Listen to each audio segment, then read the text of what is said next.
Okay, so in this video, I'm going to teach you how to put on bias binding. Here I've already started. Um, so what we're going to do is we start on the right side of our fabric. Also, I just realized that I sewed this on wrong, sewed it on backwards. So anyway, what we're going to do is I like to leave about an inch tail because then once this is all done, we can fold it under and make a really, really nice little corner. So we are going to line up our edge. We're going to unfold it. We're going to unfold one side. We're going to line one edge up to the edge of our fabric or wherever we're trying to sew it. And then now this, you kind of have to pin as you go because a lot of times you are pinning on a curve. So you have to pin as you go. Like so. So when you are pinning on curves, you might find that you have to put a lot of pins in here. I mean, I'm talking about like putting pins like this close together to like hold your curve. So we don't need all this right now. We're just doing something straight.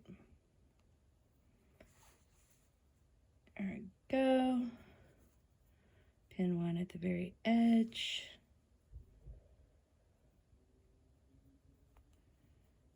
And then you can cut before or after, but leave about an inch or so. So now you are going to go over to the sewing machine and you are going to sew on this line here, this fold line. So that means on the machine, you're not lining this edge up with a line that's already on your machine. You are just going to look where the needle is and make sure it's right here. So your eyes are going to be right here where you're sewing, not over here looking at lines. So only pay attention right here. And so, so I know I talked about putting tension on when you're sewing. With the bias, you really don't want to put too much tension because there is that give like we talked about. So then, let me turn my iron on. Let me take this off. Like I said, I accidentally sewed this incorrectly. It should be on the other side. So what you're going to do, you got to open this seam up, okay? Because like our goal when doing bias binding is to have a really, really nice clean finish on the right side of our fabric. Obviously, this is my wrong side. Sorry about that. So what we're going to do... So your bias binding is going to kind of like fold back up on itself, and that's totally fine.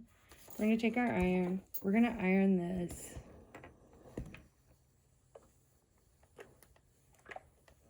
Super flat. Okay? Now, what we're going to do, so I'm going to pause here and tell you. So technically when I make bias binding, especially the double fold, I only fold one side when I'm ironing. So when I'm making the bias tape, I only fold one side. And here's why. So, because if you go ahead and fold it again, I find that I kept ironing the seam out. So I was like, why even put it in?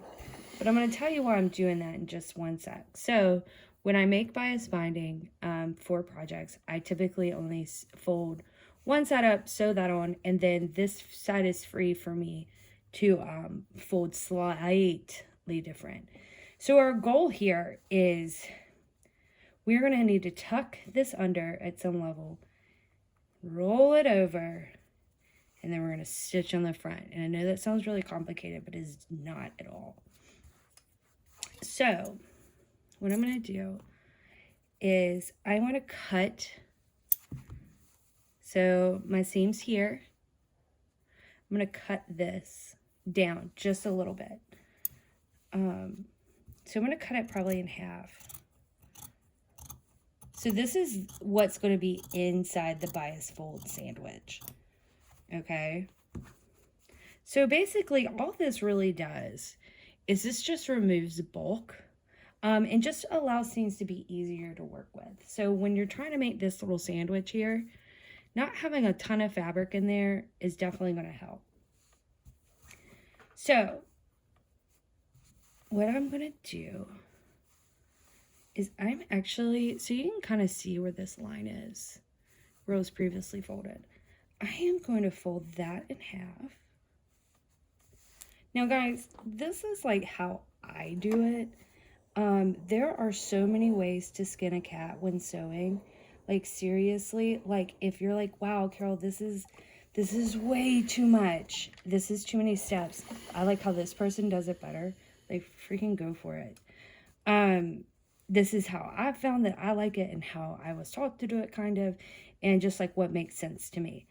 So my goal here, so let me get this thing.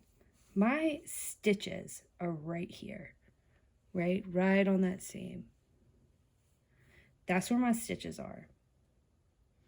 My goal is to put this line just far enough over on this side so that the machine will catch it. So this you kind of have to do by feel, so you can feel the seam with your thumb, and you're going to lay your bias just on that line. Like seriously, like it might be a breath. I mean, I can feel the seam with my fingers, and that this fold line right here is just on the other side of it. And so now I'm gonna iron this. So this is like one of the times that ironing is your best friend, because this is going to help it just kind of stay put. This is also one of the only times that I pin perpendicular. I'm not cross pinning, I'm pinning this way. Because what you got to do is you have got to pin so close right here, because my fabrics were, yeah, it's like right there, you can see it. And I can't cross pin. And obviously the more, you're gonna pin right under that. And you just have, this is all feel. You gotta feel it. You gotta feel it with your fingers and feel where to pin.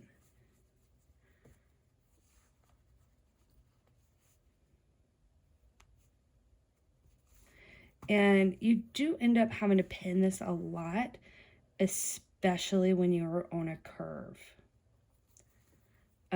So if your fabric is like curved, you're gonna be like pin, pin, pin, pin, pin, pin, pin. So now I'm gonna try to move this little thing that Ben made me. Oh gosh. So to show you what we're gonna do on the machine, because it's real kind of complicated. So, oh crap. So this is called stitching in the ditch. Okay, your ditch is this seam line, okay? Is that seam right there. You are going to sew on just the breadth side of this fabric, of the bias tape. And this is something that you really, you gotta line it up perfectly. One of the things I do, I just kind of walk my foot and see where my needle is going to be. Move it over just a little bit. There we go. It is just barely in this line, guys. Right here. My needle is literally sticking right there on the side. Okay, that's called stitching in the ditch. You're going to try to stitch over the same stitch you're going to try to stitch a seam onto the same exact seam that you've made before. So the only way you can really do this is to go very, very slow. And you've got to get in there. And looking. Because you don't want this seam to be super noticeable. Again, I'm realizing as I'm making these videos, I really need to use contrasting thread.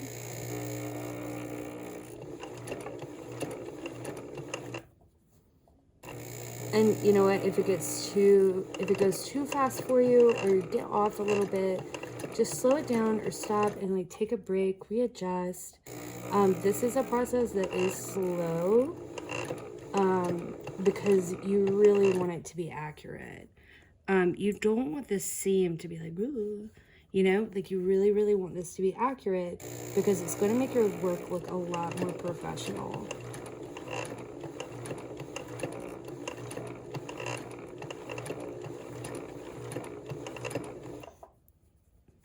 And like literally, like I'm not even going slow for you guys. I am just, this is literally how slow I do it.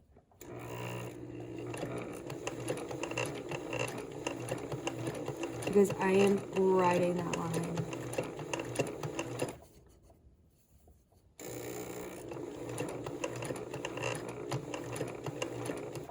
And so, just so you know,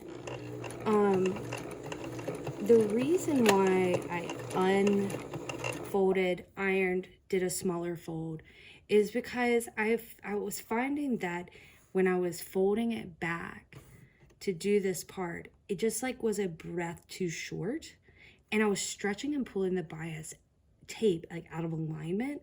And so I found this way gave me that extra little, I don't know, 1/16 right here, this little 1/16 lip, that gave that kept the bias in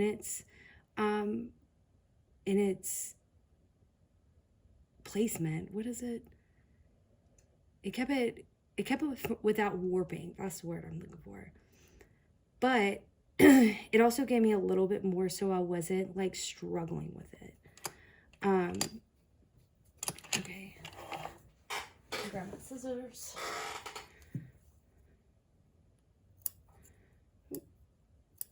And I'm gonna go ahead and clip my threads, guys, because let's just do it here so we're not doing it later.